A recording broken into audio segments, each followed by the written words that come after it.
equipping you with knowledge and skills. गेल्या 6 ते 7 वर्षात या दोन्ही युनिव्हर्सिटी स्किल युनिव्हर्सिटीजमध्ये हजारो विद्यार्थ्यांनी वेगवेगळ्या प्रकारचं कौशल्य आधारित शिक्षण घेऊन त्यांच्या करिअरची वाटचाल खूप सक्सेसफुली चालू केली. With the pro-chancellor, who has taken hard efforts, very hard efforts, in bringing up this university, and in a very short time, she has created a name, carved out a name for this university. We have also a new Vice Chancellor, Dr. Ingari, and I am very glad that he has been with us as a new Vice Chancellor. He has excellent qualifications, he has doctorate, he has vast experience, he was a triple IT director, but besides that he has produced so many research papers, articles, and produced guided even PhD students. Doctor, I am sure that under your leadership, you will be, in a very short time, bring up this university. मध्ये skill युनिव्हर्सिटीचा pattern तयार केला अशी दूरदृष्टी असलेली अशी ही संस्था आहे. त्याबद्दल तुमचं मला खूप मनापासून अभिनंदन करावंसं वाटतं. आणि आज या ठिकाणी 17 प्रकारचे कोर्सेस दिले जात आहेत. त्याच्यामध्ये डिग्र्या दिल्या जात आहेत, छोटे कोर्सेस पण आहेत, मोठ्या डिग्र्या पण आहेत. आणि ते घेऊन मुलं जेव्हा बाहेर पडतात, म्हणजे आता आम्ही संपूर्ण प्रिमायसेस फिरून बघितला की त्याच्यामध्ये मेकॅनिकल साईड पण आहे, ब्युटी पार्लर सारखे काही डिग्री कोर्सेस पण आहेत. तर विविध प्रकारचे कोर्सेस दिल्यानंतर MBA असेल, इंजिनिअरिंग पॅटर्नचे असेल किंवा वेलनेस पॅटर्नचे असतील, तर हे दिल्यानंतर प्रामुख्याने अशा कंपन्या अप्रोच होतात की कधी कधी त्यांना नाही म्हणायची वेळ येते. ही अचीवमेंट आज सिम्बायसिस संस्थेने गाठलेली आहे. हे त्यांचं रेप्युटेशन आहे. आणि अशा कॉलेजमध्ये आपण ऍडमिशन घेतले, इथेच तुम्ही सक्सेसफुल झालाय तुमच्या आयुष्यामध्ये असं मला वाटतं. त्यामुळे तुम्हाला खूप सगळ्यांना मला तुमचं अभिनंदन करावं असं वाटतं, शुभेच्छा द्याव्याशा वाटतात. आज जवळजवळ 2000 पेक्षा जास्त विद्यार्थी आज या दीक्षारंभ समारंभाला इथे उपस्थित आहेत. मुलांना आवर्जून सांगावं असं वाटतं की आपला भारत देश हा आता दुनियेतला, विश्वातला सगळ्यात तरुण देश म्हणून ओळखला जातोय, की ज्याच्यामध्ये वयोगट जो आहे 20 ते 35 वयोगटातल्या लोकांची संख्या ही सगळ्यात जास्त असलेला देश म्हणून आपण भारताकडे बघतो. कोर्सेस घेणाऱ्यांना एक सँक्शन मिळेल की महाराष्ट्र शासनाच्या स्किल डेव्हलपमेंट ऍक्टच्या अंतर्गत हे विद्यार्थी डिप्लोमा किंवा डिग्री झालेले आहेत. संस्था चालकांना सुद्धा एक सँक्शन मिळेल असा एक खूप महत्वपूर्ण निर्णय आपण घेतलेला आहे.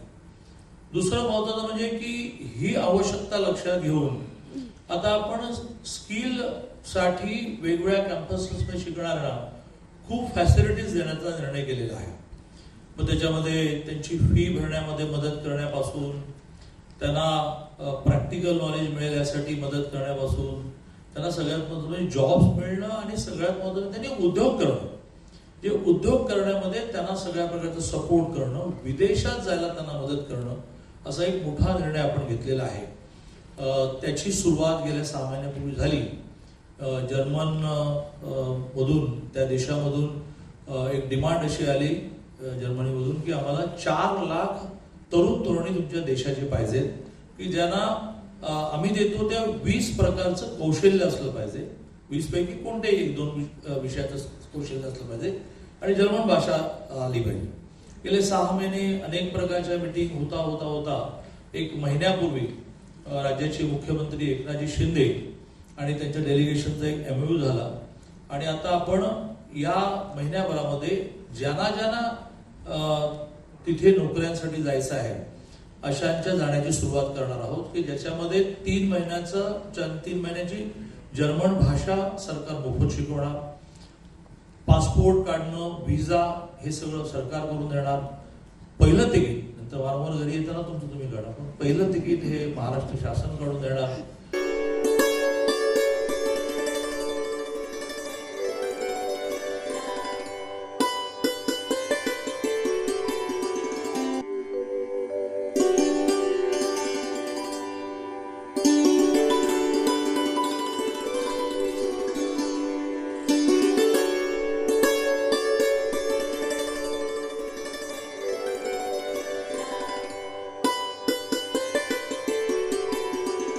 तुम्ही काय करता पत्रकार मित्रांनो, तुम्हाला बातम्या नसतात, त्याच्यावर ह्यांनी भेट घेतली त्यांनी भेट घेतली, त्याच्याबद्दल तुम्ही बेनकेंना विचारा ना की आपण का भेट घेतली. शहर अध्यक्ष मला त्याच्याबद्दल काही बोलायचं नाही. हे अशा भेट घेतली, काय बिघडलं? अजित गव्हाणेंनी पक्ष प्रवेश केलेला आहे नगरसेवक. पण त्याच्यामध्ये तुम्हाला काय वाईट वाटतं?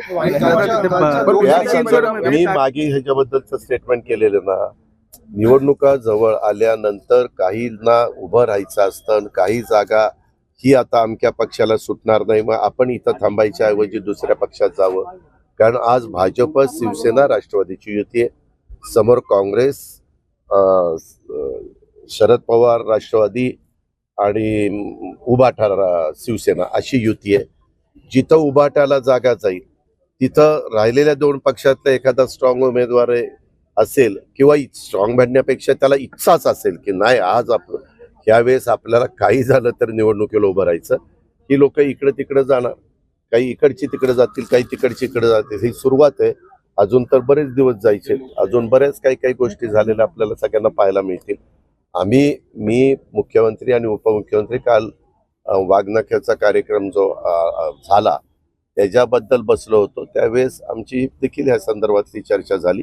काही आमच्याकडे पण येऊ पाहताय, त्यांना असं वाटतं की बाबा आम्हाला आमदार व्हायचे, पण ही जागा आम्ही ज्या पक्षात आता काम करतोय तिथं सुटत नाही. अशा प्रकारे इकडं तिकडं नेहमीच, आज नाही, तुम्हाला 2019चा काळ आठवत असेल, 2019ला पण मोठ्या प्रमाणावर काँग्रेसचे आणि राष्ट्रवादी काँग्रेसचे आमदार किंवा माजी मंत्री हे समोर भाजपमध्ये गेलेले होते.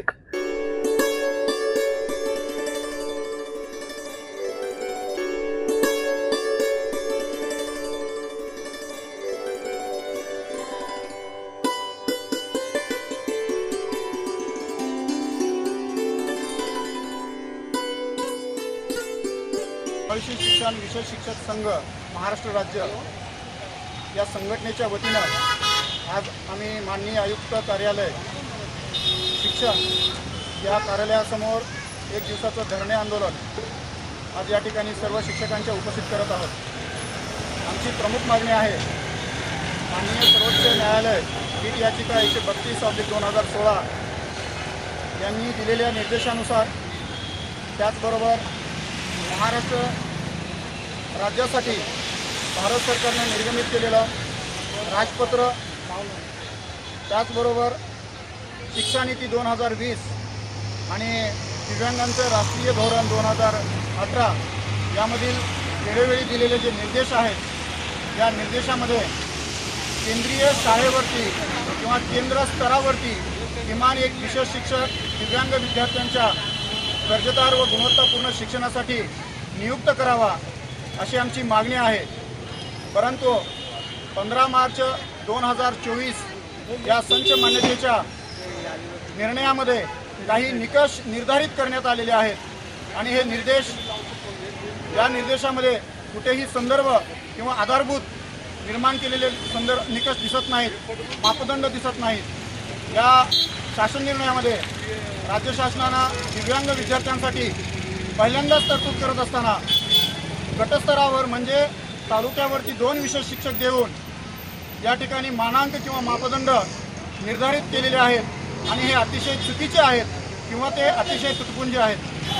या 2 शिक्षकांना तालुक्यातील असलेल्या 400 ते 500 दिव्यांग विद्यार्थ्यांना विशेष शिक्षक त्यांची शैक्षणिक भूक भागवू शकणार नाही, त्यांच्यापर्यंत गुणवत्तापूर्ण शिक्षण पोचवू शकणार नाही आणि म्हणून हे अतिशय तुटपुंजी होत असलेली तरतूद किंवा हे तयार होत असलेले निकष हे अतिशय चुकीचे आहेत.